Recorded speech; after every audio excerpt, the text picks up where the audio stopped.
looks like the US hire and fire principle has finally crossed the Atlantic and reached the German job market. Let's find out. I'm joined by Hilmar Schneider, Director for Labour Market Policy at the Institute for the Study of Labour. So, what you say, are short-term contracts just a trend, or are they here to stay?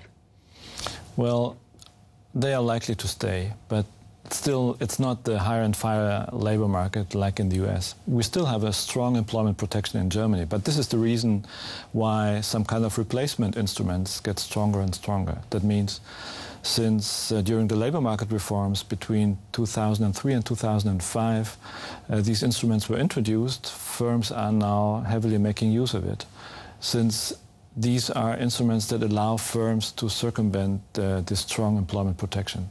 But once you get across the hurdle, you get an unlimited contract, then you are subject to employment protection, and then things are as they used to be.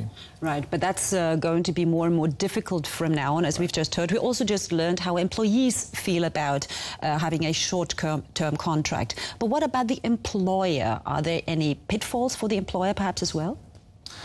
Well, I mean, since this liberalization of the labor market, the labor market has really boosted in Germany. There's much more willingness to hire people than it used to be. Many jobs that were created during the last 3 or 4 years wouldn't have been created otherwise. And this is the good news, which is often neglected, unfortunately.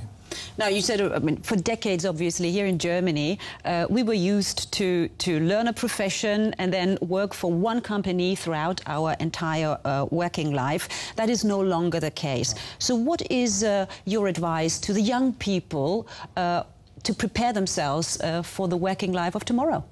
Well, they should invest in their human capital. There are golden times ahead of them, simply because of demographic change. In not many years from now, we will see that the labor market is heavily declining because we are lacking of 1 million people every 4 years simply for demographic reasons, and it will be golden times for the young generation, also for elderly as well. Is there anything we can learn from countries where short-term contracts have been in place for a longer period of time? I don't think so. I mean, Germans are not used to this type of flexibility, but I'm pretty sure they will. And so there's not much worry about for the future. Hilmar Schneider, thank you very much. Thank you too.